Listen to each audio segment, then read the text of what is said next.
এসো বৌমা, ভেতরে এসো।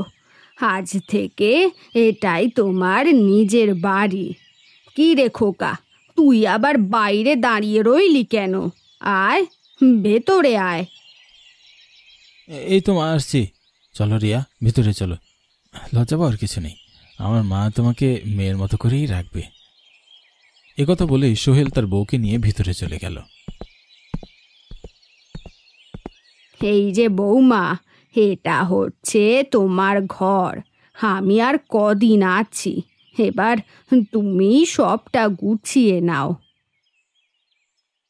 চিন্তা করবেন না মা, আজ থেকে শুধু এই বাড়িই নয়, আপনাদের সবার দেখাশোনাও আমিই করব। দেখেছো মা, কেমন লক্ষ্মী একটা মেয়ে এনেছি। সোহেলের কথায় রিয়া লজ্জা পেয়ে মুখ নিচু করে ফেলল। আর ঠিক তখনই হঠাৎ মাথার উপর থেকে ফ্যানের একটা পাখা ভেঙে রিয়ার মাথার উপরে পড়ল। এটা কি হলো? কি সর্বনাশ! বৌমার মাথা ফেটে রক্ত বেরোচ্ছে তো। কি রে খোকা, ফ্যানের পাখাটা এমন ভেঙে পড়লো কেন?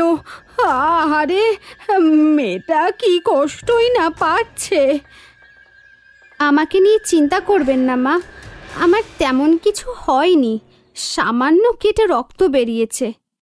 সত্যি রে খোকা, তোর বউটা ভারী লক্ষ্মী হয়েছে। তোরা থাক, আমি দেখি ওদিকে রান্না বান্না কত দূর হলো। একথা বলে সেলিনা ঘর থেকে চলে যেতেই সোহেল বলল, হ্যাঁ গো, এই ভারী গহনা পরে থাকতে তোমার বোধহয় খুব কষ্ট হচ্ছে, তাই না? না না, তেমন কিছু না। বুঝেছি, লজ্জা পাচ্ছে তাই তো? আরে বোকা, লজ্জা পাওয়ার কি আছে? তুমি গহনাগুলো আমার কাছে দাও, আমি বরং মায়ের আলমারিতে রেখে আসি। কিন্তু আবার কিন্তু কিসের? তুমি তো এ বাড়িতে নতুন, আর ওগুলো মায়ের কাছে থাকলেই সবচেয়ে বেশি নিরাপদে থাকবে। সোহেলের কথায় রিয়া এক প্রকার বাধ্য হয়ে গয়নাগুলো খুলে দিল। এরপর সেগুলো নিয়ে সোহেল সেখান থেকে চলে গেল।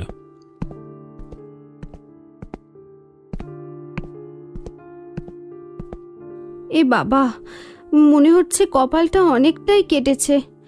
যাই, আয়নার সামনে গিয়ে দেখে আসি। রিয়া একথা ভেবেই আয়নার সামনে গিয়ে দাঁড়ালো। ঠিক তখনই আয়নাতে রিয়া একটা ভয়ঙ্কর কালো ছায়া দেখতে পেল। এ কি? ওটা কি আমার পেছনে? কে দাঁড়িয়ে আছে? কই, দেখি তো। এই ভেবে রিয়া পিছনে তাকাতেই দেখল সেখানে কিচ্ছু নেই। আশ্চর্য, আমি তো একটু আগেই দেখলাম আমার পেছনে একটা কালো ছায়া। কই, এখন তো দেখতে পাচ্ছি না। কি গো, আয়নার সামনে দাঁড়িয়ে কি এত ভাবছো? হো, তাহলে তুমি আমার পেছনে দাঁড়িয়েছিলে? না তো, আমি তো এইমাত্র এলাম। আমার সাথে মজা করো না তো। তুমি না হলে কে ছিল আমার পেছনে? সত্যি বলছি, আমি এইমাত্র এলাম। মা তো আমাকে পাঠালো, ওদিকে রান্নাবান্না হয়ে গেছে। চলো চলো, খেতে বসি। সোহেলের কথায় রিয়া মনে মনে আরো ভয় পেয়ে গেল। কি হলো, দাঁড়িয়ে রইলে যে? তোমাকে যে দেখে মনে হচ্ছে তুমি ভূত দেখেছো।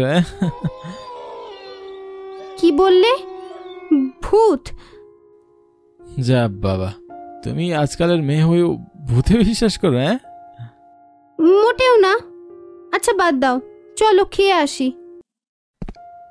এই বলে রিয়া আর সোহেল খেতে চলে গেল।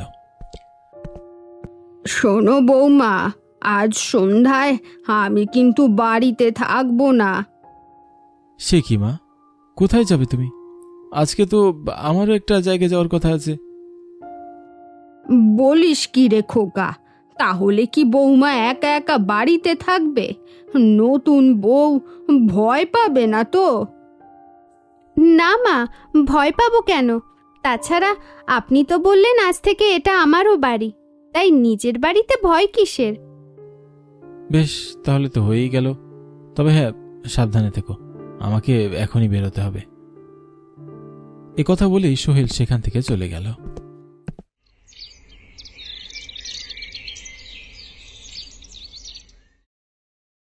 এ বাবা, ঘরটা কেমন অগোছালো হয়ে গেছে। বাড়িতে তো কেউ নেই, একা একা ভালোও লাগছে না। তার চেয়ে বরং ঘরটা গুছিয়ে ফেলি। রিয়া যখনই ঘর গুছাতে জানালার কাছে গিয়ে দাঁড়ালো, সাথে সাথে ঘরের লাইটগুলো বারবার জ্বলতে নিতে শুরু করলো। এ কি এমন হচ্ছে কেন? আশ্চর্য, লাইনে কোনো সমস্যা হলো নাকি? যাই, আমি বরং সুইচগুলো অফ করে রাখি। রিয়া যখনই সুইচ অফ করতে গেল, তখনই হঠাৎ সব আলো নিভে গেল, আর সাথে সাথে এক ভয়ঙ্কর মেয়েলি কণ্ঠ ভেসে আসলো।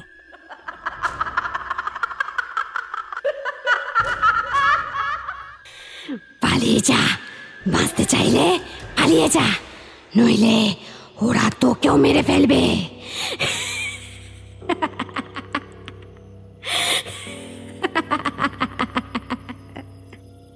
হে কি, হে আওয়াজ কোথা থেকে আসছে?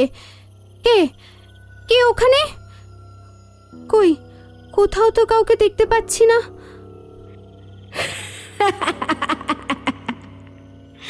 পালিয়ে যা, পালিয়ে যা বলছি, নইলে ওরা তোকেও আমার মতো আগুনে পুড়িয়ে মারবে। ছাড়বো না, ওদের কাউকে আমি ছাড়বো না। মেয়েলি কণ্ঠটা কথা বলেই হঠাৎ জোরে জোরে কাঁদতে লাগলো। হে কি, কে আপনি? আর এভাবে কাঁদছেন কেন? ওরে বাবা, কি ভয়ঙ্কর ব্যাপার রে বাবা। ভয় পাস না, আমি তোকে মারবো না, তবে ওরা ওরা কেউ তোকে ছাড়বে না।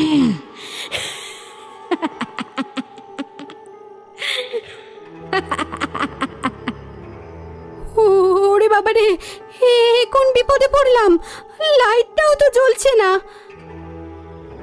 রিয়া একথা বলার সাথে সাথে হঠাৎ লাইটটা জ্বলে উঠল, আর তখনই রিয়া খেয়াল করলো একটা সাদা শাড়ি পরা মেয়ে জানালার বাইরে দিয়ে হেঁটে চলে যাচ্ছে। কে কে ওখানে? দাঁড়াও, দাঁড়াও বলছি। রিয়া, এই রিয়া, দরজাগুলো, কোথায় গেলে?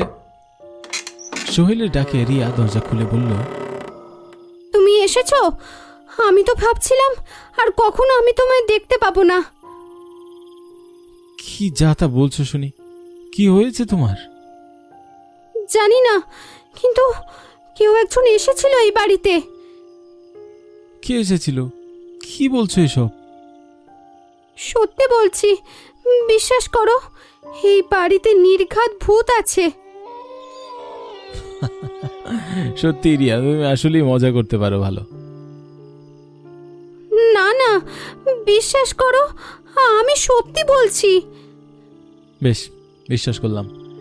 এবার বলো তো, তোমার বাবা তোমাকে যে টাকাগুলো দিয়েছিল সেগুলো কোথায় আছে? কেন, ওটা জেনে তুমি কি করবে? দেখো রিয়া, এত প্রশ্ন করা আমি কিন্তু পছন্দ করি না। তাছাড়া তুমি মেয়ে মানুষ, অত টাকা দিয়ে তুমি কি বা করবে? ওগুলো বরং তুমি আমার কাছেই দিয়ে দাও। কি বলছো এসব? ওই টাকাগুলো তো বাবা আমায় দিয়েছে। বারে, বিয়েতে কি কম টাকা খরচ হয়েছে নাকি? হ্যাঁ, আমার হাতটা এখন একদম ফাঁকা, তাই বেশি কথা না বলে যত টাকা নিয়ে এসেছো সব দাও। সোহেল আর রিয়া যখন এইসব কথা বলছিল, তখনই সেলিনা দরজায় নক করল। বৌমা, ও বৌমা, কোথায় গেলে? দরজাটা খোলো। ওই তো মা এসে গেছে। হ্যাঁ রে বাবা, শোনো বৌমা, আজ থেকে কিন্তু কাজের লোক আসবে না। বাড়ির কাজগুলো কিন্তু এবার তোমাকেই করতে হবে। কিন্তু মা, আমি তো বাড়ির কাজ তেমন পারি না। তাছাড়া বাবা তো আপনাদের সব কথাই জানিয়েছে। রিয়ার কথায় সেলিনা কিছুটা রেগে গিয়ে সোহেলকে বলল, দেখো কা, বিয়ে টিয়ে কিন্তু মিটে গেছে। তোর বউকে বোঝা, নইলে কিন্তু একই ঘটনা আবারও ঘটবে। কথাটা বলেই সেলিনা সেখান থেকে চলে গেল। তোমার মা কি বলল? কোন ঘটনার কথা বলল? ওসব নিয়ে তোমায় ভাবতে হবে না, বরং তুমি এটা নিয়ে ভাবো যে কাল সকাল থেকে বাড়ির কাজ সব তোমাকেই করতে হবে। এসব কি বলছো তুমি? আমাদের বিয়ের দুদিনও গেল না, অথচ তোমরা আমার সাথে এমন আচরণ করছো। এত ভেবো না তো, যাই আমি বরং ফ্রেশ হয়ে আসি। কথাটা বলেই সোহেল বাথরুমে চলে গেল, আর রিয়াও মন খারাপ করে কাঁদতে লাগলো। কি হচ্ছে এসব আমার সাথে? আমি তো কিছুই বুঝতে পারছি না। তাহলে কি এই বিয়েটা করা আমার ভুল হয়েছে? রিয়া যখনই এ কথা বলে উঠল, তখনই হঠাৎ এক কান্নার আওয়াজ ভেসে আসতে লাগলো। আরে, আবার ওই কান্নার আওয়াজ! না না, আমাকে জানতেই হবে কে কাঁদছে। এই বলে রিয়া ঘর থেকে বেরিয়ে কান্নার আওয়াজের অনুসরণ করতে লাগলো। ওই তো, ওই ঘর থেকেই তো আওয়াজটা আসছে মনে হচ্ছে, কিন্তু ওই ঘরে তো তালা ঝোলানো। কি আছে ওই ঘরে? রিয়া যখন মনে মনে এসব ভাবছিল, তখনই সোহেল সেখানে এসে বলল, এ কি, তুমি এখানে কি করছো? না না, কিছু করছি না তো। আচ্ছা, ওই ঘরে কি আছে? ঘরটা এমন তালা দেওয়া কেন? রিয়ার কথায় সোহেল রেগে গিয়ে বলল, দেখো রিয়া, সব কিছুতে এত কৌতূহল ভালো না। তাছাড়া এত প্রশ্ন কিসের তোমার? হ্যাঁ, আহা, রাগ করছো কেন? চলো খেতে চলো, এখানে আর তোমাকে থাকতে হবে না। কথাটা বলেই সোহেল রিয়ার হাতটা টেনে টানতে টানতে সেখান থেকে নিয়ে গেল, আর সাথে সাথে তালা দেওয়া ঘরটা থেকে সাদা ধোয়ার সাথে সাথে গঙ্গানির আওয়াজ ভেসে আসতে লাগলো। বাঁচবে না, কেউ বাঁচবে না ওদের হাত থেকে।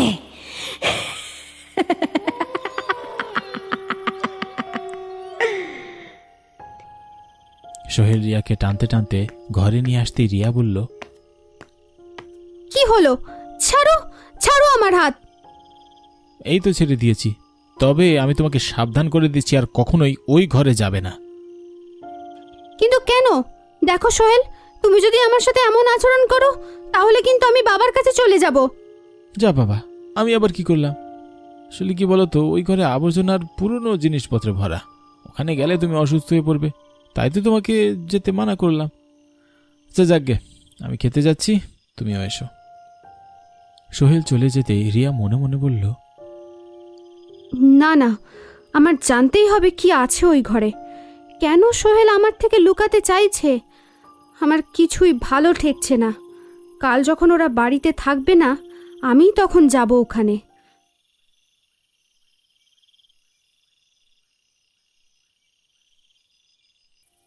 সবাই বাইরে চলে গেছে, এখনই সুযোগ। আমাকে জানতে হবে কি আছে ওই ঘরে। কিন্তু এখানে তো তালা দেওয়া। ওই তো হাতুড়ি। দরকার পড়লে তালা ভেঙে আমি ঢুকবো, তবুও আমায় জানতেই হবে। এই ভেবে রিয়া হাতুড়ি দিয়ে তালা ভেঙে ঘরের ভিতরে যেতেই মাকড়সার জাল তার চোখে মুখে আটকে গেল। এ কি, এখানে তো সত্যিই অনেক নোংরা। তাহলে কি সোহেল সত্যি কথাই বলেছিল? না না, তবু আমাকে সবটা দেখতে হবে। ওই তো, দেওয়ালে একটা ছবি ঝুলছে, কিন্তু নোংরা পড়ে আছে। এই ভেবে রিয়া সামনে গিয়ে একটা কাপড় দিয়ে যখন এই ছবিটা মুছল, সেটা দেখে রিয়া চিৎকার করে উঠল, হে কি, সোহেলের পাশে এই মেয়েটাকে! এখানে তো সোহেলকে নতুন বরের মতো দেখাচ্ছে, আর পাশের মেয়েটা এমন বউ সেজে আছে কেন? রিয়া এ কথা বলার সাথে সাথে আবারও সেই পুরনো কালো ছায়া রিয়ার সামনে এসে উদয় হলো।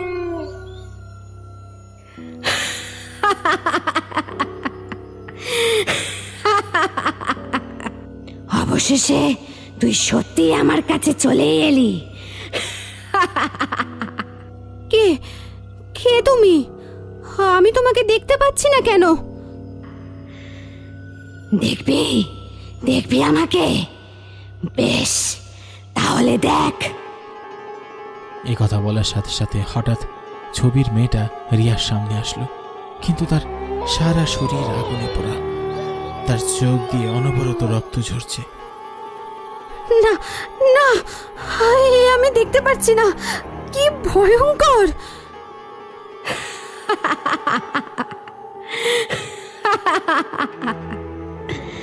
আমাকে দেখেই ভয় পেয়ে গেলি, কিন্তু ওরা তো তোকেও আমার মতোই মেরে ফেলবে। তখন তখন তুই কি করবি?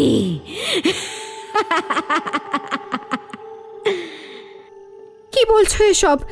কে তুমি? আর কেনই বা ওরা তোমাকে মেরে ফেলেছে? না না, এ আমার বিশ্বাস হয় না। রিয়া এ কথা বলার সাথে সাথে সামনে দাঁড়িয়ে থাকা তমার আত্মা কাঁদতে কাঁদতে বলল, আমি সোহেলের প্রথম স্ত্রী তমা। তোকে যেমন সোহেল বিয়ে করে বাড়িতে এনেছিল। না না, এ আমার বিশ্বাস হয় না। তাহলে তোর হাতের ছবিটা, ওটাও কি মিথ্যে? না, ওরা যৌতুকের লোভে আমায় আগুনে পুড়িয়ে মেরেছিল, কিন্তু আমাকে শেষ করতে পারেনি। সেই আগুন নিভে গেলেও আজও আমি প্রতিশোধের আগুনে জ্বলছি। কি বলছো তুমি? ঠিকই বলেছি, ওরা তোকেও মেরে ফেলবে, টাকার লোভে তোকেও মেরে ফেলবে, কিন্তু আমি তা হতে দেব না। তমার আত্মা এ কথা বলার সাথে সাথে তখনই সোহেল আর সেলিনা সেখানে চলে আসলো। এ কি বৌমা, তোমার এত বড় সাহস! এতবার নিষেধ করা সত্ত্বেও তুমি এ ঘরে এসেছো? ঠিক বলেছ মা, এবার মনে হচ্ছে একেও শায়েস্তা করতে হবে। সোহেল এ কথা বলার সাথে সাথে রিয়া রেগে গিয়ে বলল, কি করবে? আমাকেও তোমার মতো আগুনে পুড়িয়ে মারবে? তমা? সে কে? কি বলছো এসব? সোহেল এ কথা বলার সাথে সাথে তমার আত্মা সোহেলের সামনে এসে হাজির হয়ে বলল, কি সোহেল, আমাকে চিনতে পারছো না? ও ও ওরে বাবা রে, এ কাকে দেখছি খোকা? কেন শাশুড়ি মা, আমাকে চেনা যাচ্ছে না? এই পোড়া শরীর তো আপনারাই আমাকে দিয়েছেন, তবে আজ যে আপনাদেরকেও পড়তে হবে। এ কি? তুমি কি বলছো তমা? আমি তো তোমারই স্বামী। স্বামী? কে স্বামী? যে আমাকে আগুনে পুড়িয়েছে?